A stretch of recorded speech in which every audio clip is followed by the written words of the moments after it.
부작용이 극히 드물고 또 다 잘 볼 수 있기 때문에 저게 크게 걱정하지 않고 수술하셔도 문제가 없을 것 같습니다. 신세계 안과 정직하니까 신세계 안과 안전하니까 신세계 안과. 안녕하세요. 저는 신세계안과 라식센터에서 근무 중인 김수진 실장이라고 합니다. 오늘은 렌즈 삽입술을 너무 하고 싶은데 부작용이 두려워서 주저하고 계시는 분들에게 꿀팁을 드리는 시간을 가져보고자 합니다. 안녕하세요, 네, 원장님. 안녕하세요. 네. 광주 전남에서 ICL 하면은 김재보 원장이 가장 유명한데 알고 계셨어요? 그렇습니까? 네. 몰랐습니다. 네, 가장 유명하거든요. 그렇습니까? 네, 예. 혹시 원장님 직접 자랑 한번 해보시겠어요? 제가요? 네. 아니 이제 유명 모르겠어요. 실은 이제 환자분들 사실 많이 찾아오시고 매일 뭐 하루에 한 개꼴 하고 있으니까 정말 많이 하고 있죠. 사실 이게 2002년도부터 우리나라에 시작했으니까 ICL 수술을 제가 그때부터 시작해서 많이 했죠. 또 가장 이쪽 지방에서는 이제 가장 많이 하다 보니까 환자분들이 이제 또 알고 찾아오시고 또 결과가 좋다 보니까 또 이제 소개로 많이 오시고 그러는 것 같아요. 원장님, 그러면 렌즈 삽입술이 너무 하고 싶은데 렌즈 삽입술을 하면은 백내장이 빨리 온다는 부작용 때문에 걱정하고 계신 분들이 있으세요. 혹시 어떻게 생각하세요? 렌즈 삽입 수술의 부작용 중에 하나가 이제 백내장입니다. 실은. 네. 왜냐면 퍼센트는 0.1내지 0.2% 하는데, 왜냐면 이게 이제 자기 수정체 앞에 IC를 넣어놓지 않습니까? 네. 그러다 보니까 이제 이게 맞닿을 수도 있고, 또 특히 비비거나 그러면 그럴 수도 있고, 아니면 우리가 눈 속에는 물이 방수라는 물이 있는데 그게 이제 흐름인데 그 흐름을 ICL이 막아서 렌즈 혼탁이 좀 올 수 있지 않냐. 그래서 이제 백내장이 오는 사람들이 있는데 아직 제가 백내장 수술을 하신 분 중에 대부분 젊으신 분들은 거의 없었대요. 네. 부작용이 대부분 40대 중후반 대 이상 되신 분들이 많이 있었던 것 같아요. 다행인 것은 가장 쉽게 또 의사들이 치료할 수 있는 게 백내장이지 않습니까? 네. ICL 수술의 부작용이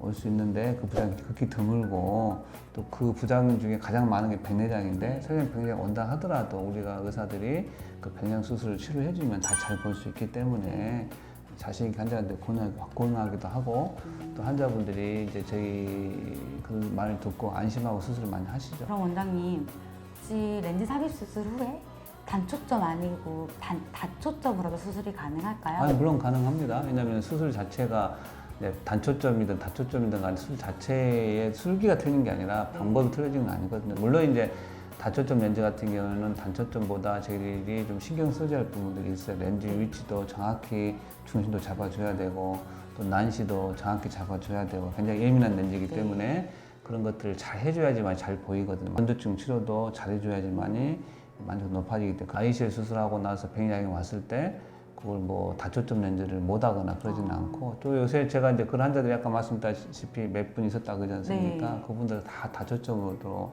대부분 나이가 40대 좀 중후반 되는 분들이기 때문에 다초점을 다 권유해 드려서 다초점 수술하고 되게 만족해 하십니다. 예. 렌즈 삽입술 하고 나서 혹시 빗번짐이 다른 수술에 비해 더 심할까요?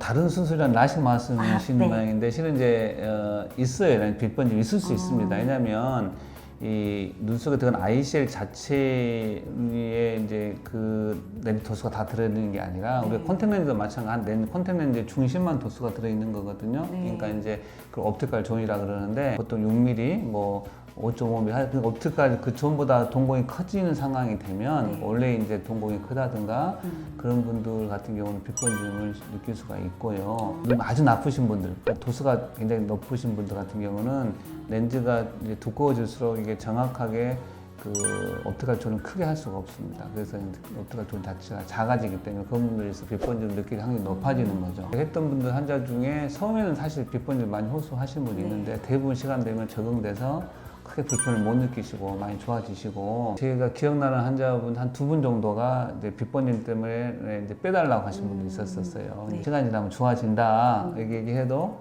또 성향이 이제 또 기어이 또 한 번 마음 먹으면 또 기어이 또 해달라는 분들이 있어서 그래서 한 달 안 돼서 어떤 분은 한 일주 만에 빼셨던 분도 있었던 것 같아요. 해보자 해도 본인이 강력하게 요구를 하시니까. 근데 이게 실은 또 장점인 거죠. ICL 수술에 뭘 넣었다가 빗번짐이 있어서 우리가 다시 뺄 수 있다는 것은 굉장히 큰 장점입니다. 실은 라식이나 스마일 라식 같은 강만을 깎았는데 그걸 빗번짐 때문에 뭐 다시 각막을 붙여주라. 제가 그런 재주는 없으니까. 렌즈 삽입술의 이제 또 장점 중 하나가 이게 이제 가역적이다. 다시 빼서 다시 이제 수술 전 상태로 돌릴 수 있다는 게 또 하나 장점이긴 합니다. 장점이 많긴 한데 저희가 감염을 걱정을 안 할 수가 없잖아요. 혹시 다른 라식, 라섹, 스마일 수술보다 감염이 조금 더 있는 수술일까요? 분명히 감염 위험은 있어요. 왜냐면 우리가 안내수술, 각막을 이제 눈을 쬐고 거기다 렌즈를 넣어주는 수술이기 때문에 감염이 있을 수는 있습니다. 근데 실은 이제 다행인 것은 제가 이제 2002년도 수술해서 그게 맞는 케이스를 했음에도 불구하고 아직까지 제 환자 중에 한 분도 그런 분이 없어서 제가 참 운이 참 좋다 생각하고 있고요. 우리가 이제 사실 수술장도 헤파 필터라든가 그런 걸 해서 청결하게 하고 또 다 소독하고 그런 것들 굉장히 주의를 하고 조심히 합니다. 그래서 이제 감염이 없었겠지만 이게 이제 사실 이런 공중에 있는 먼지라든가 또 이제 뭐 박테리아라든가 그런 것들을 없앨 수는 완벽하게 없앨 수는 없다 보니까 생길 수는 있습니다. 근데 다행인 것은 우리가 사실 백내장 수술도 이제 이런 감염 위험이 있거든요. 근데 이제 백내장 수술은 자기 수정체를 제거하고 그때 인공수를 넣어주기 때문에 이 수정체가 어떤 배려 역할을 좀 해주는데 그걸 못 해주기 때문에 백내장 수술할 때는 조금 ICL보다 좀 그 확률이 조금 높을 수 있어요. 그 말은 반대로 ICL 수술은 백내장 수술보다 감염이 좀 적다는 얘기고 또 감염이 설령 생긴다 해도 요새는 워낙에 좋은 우리 강력한 항생제를 적기에 이제 빠르게 투여를 하고 치료를 하면 대부분 다 좋아집니다. 감염이 걱정이 돼서 수술을 못할 이유는 없을 것 같고요. 정말 극히 드문 일입니다. 사실 용기를 내셔서 우리가 모든 수술량에 부작용이 없는 수술은 사실 없지 않습니까? 예를 들면 우리가 운전하고 다니면 뭐 가벼운 접촉사고는 생길 수 있는 거잖아요. 그것들이 무서워서 운전 안 하시는 분도 있는데 우리가 조심하고 살살하면 거의 사고 안 나는 것 같이 수술 자체가 그런 감염이나 다른 부작용이 극히 드물고 그런 것들이 생긴다 하면 우리가 그걸 해결할 수 있는 방법도 있다는 거죠. 크게 걱정하지 않고 수술하셔도 문제가 없을 것 같습니다. 자, 원장님, 렌즈 삽입 수술이 혹시 다른 시력 교정 수술에 비해서 조금 더 하시기가 까다로우신가요? 라식, 라섹보다 더 어렵냐 그 말씀이신 것 같은데 이제 수술적 따지면 사실 좀 더 어렵습니다. 라섹 수술이 술기로 가장 어떻게 쉽고요. 근데 이제 적어도 ICL 정도 하려면 백내장 수술 할지 않은 의사들이 또 해야 되니까 근데 백내장 수술 자체가 또 배우는 게 쉽지가 않습니다. 자기 수정체가 있는 상태에서 렌즈를 넣어놓고 거기다가 이제 수술을 우리가 조작을 해야 되기 때문에 그리고 조금 공간에서 그래서 굉장히 좀 술기가 조금 세밀해야 되고 이제 트레이닝 잘 받아서 해야 되겠죠. 특히 이제 ICL도 마찬가지지만 또 전방 렌즈 알트산이나 아트플렉스는 또 거기를 또 집게 모양으로 홍채 걸어줘야 되는 수술을 해야 되지 않습니까? 그래서 그 술기 자체가 좀 더 까다로운 수술이는 사실입니다. 지금 뭐 저한테는 그렇게 어려운 수술은 아니 매일 하다 보니까 쉽게 하지만 사실 그런 것들 자체가 그렇게 뭐 아주 쉽게 배울 수 있는 수술은 아니죠. 원장님, 이런 분들에게 꼭 렌즈 삽입술을 추천한다면? 렌즈 삽입술을 사실